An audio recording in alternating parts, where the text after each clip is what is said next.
Eu falo isso e apanho dos dois lados sempre, onde as pessoas ainda têm uma ilusão de existir direita e esquerda no Brasil. Existe sim nos discursos, existe sim nas passeatas, na hora que vai levantar a bandeira, existe mesmo. Eles têm uma visão muito diferente na questão, principalmente nas pautas de costume. Aí você vê uma diferença muito grande. Até nas pautas econômicas, aí você também vê no discurso uma divergência muito grande. Mas na prática, não é direita nem esquerda. Eu gosto de falar que todos os governos, desde Sarney, a gente falou aqui no intervalo, né? Eles são ambidestros, afinal de contas, eles são, não é direita nem esquerda, eles são do centrão. Quem manda no governo é o centrão. Então o governo vai ser regido sempre pelo centrão, que ele é fisiológico e não ideológico. Tô errado, Kettmann? Não, tá corretíssimo. Mas essa tática do Zé Dirceu é antiga, tá? A esquerda fala mal dela mesmo para poder fazer graça para os seus xiitas, né? E ao mesmo tempo para poder sinalizar para a direita que o governo atual não é tão de esquerda assim. Conversa para boi dormir, Rodrigo. Dois personagens aí, Figueiredo, que são polêmicos e prometem voltar à cena política. Eu ia falar do crime. Mas pode falar, porque o vice-presidente Geraldo Alckmin, na campanha, sem ser essa última anterior, ele falou que o presidente Lula estava querendo voltar ao local do crime. A cena do crime. A cena do crime. E hoje é o vice-presidente da República, então você pode falar. Mas eu me preparei para não fazer ilação a ninguém, ser uma pessoa fofa no dia de hoje. E eles querem voltar à cena política, que é Zé Dirceu e Eduardo Cunha. Dois personagens da política brasileira que têm seu passado não tão glorioso. E você acredita, Figueiredo, que primeiro eu queria que você falasse sobre essa pauta de um governo de centro-direita que Dirceu falou. Mas na sequência eu queria que você dissertasse da probabilidade deles serem eleitos ou não, ao que quer que seja que eles vão se candidatar. Rodrigo, concordo, você foi muito preciso. No Brasil a gente não tem essa situação, a gente tem isso aí para alimentar os currais eleitorais de direita e esquerda, e a boa prova desses criminosos que já foram inclusive condenados e cumpriram pena, como do lado da esquerda, como do lado da direita, em tese, né, e o presidente do PL, né, Valdemar da Costa Neto, também foi preso e cumpriu pena por corrupção, e que estavam aliados, inclusive, na época dos crimes que aconteceram.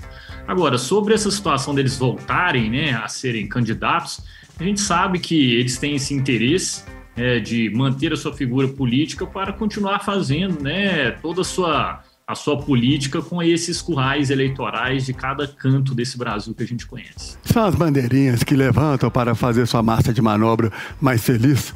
E você foi fofo de novo. Quando você falou do Eduardo Cunha, do Zé Dirceu, que você falou assim, os dois voltando à cena, aí você falou, do crime, não cena política. Se você não falou, falou eu. É voltando à cena do crime, sim, porque ambos foram condenados por crimes. São criminosos, portanto. É da natureza deles, você acredita? Ou você acredita na redimissão da alma desses pecadores? Aqui, assim como eu não acredito. É redimissão, não esqueci a palavra. Na maioria quase que absoluta da ressocialização dos nossos presídios, eu jamais acreditarei que José Dirceu, Eduardo Cunha e boa parte dessa curriola seja possível de algum tipo de ressocialização, sem chance. Que medo. Fala, Figueiredo.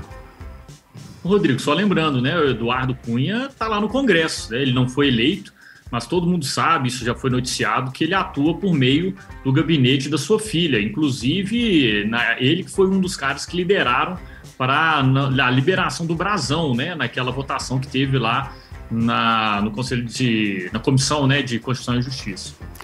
Tinha pessoas que o apelidaram de o seu malvado favorito.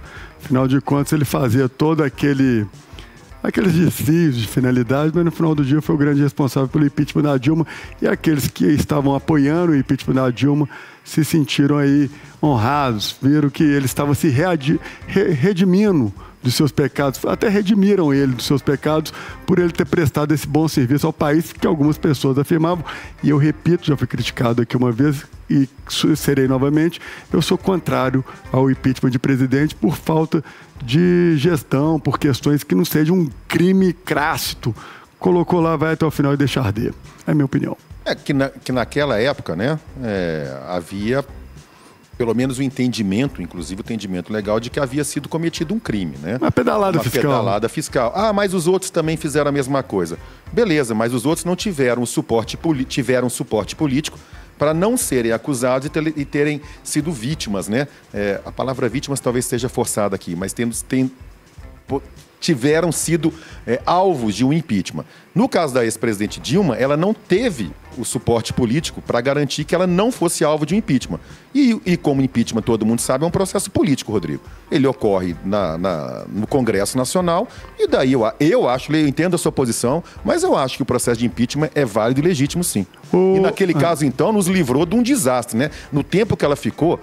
Gente, aí de novo, não adianta achar que eu sou, porque o Ricardo não gosta do PT. Não gosto mesmo. Mas eu não gosto dos números, não é do PT, pela sigla. Eu não gosto do que eles fazem. Foi o triênio mais recessivo da história do Brasil.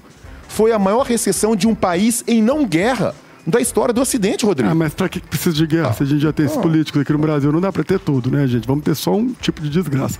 Eu não posso falar essa palavra.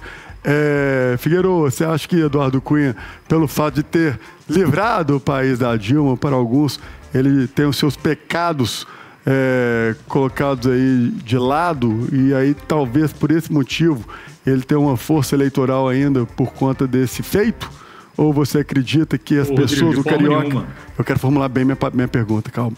Os cariocas irão desconsiderar esse feito e irão lembrar de toda a sua má gestão e desvios de finalidades? De forma nenhuma, né, Rodrigo? Os meios não vão justificar os fins aí, e eu acho que realmente não faz sentido nenhum a gente perdoar ele por tudo que ele fez de errado, né, pelo povo brasileiro, por conta do impeachment da Dilma, que eu também tenho uma série de opiniões, eu acho que não é o caso que ele discutir sobre ele, mas que também foram utilizados aí realmente por interesses políticos partidários, né? Aquela foto no Senado com ela dando risada com o presidente do Supremo e com o presidente do Senado foi um tapa na cara da sociedade brasileira.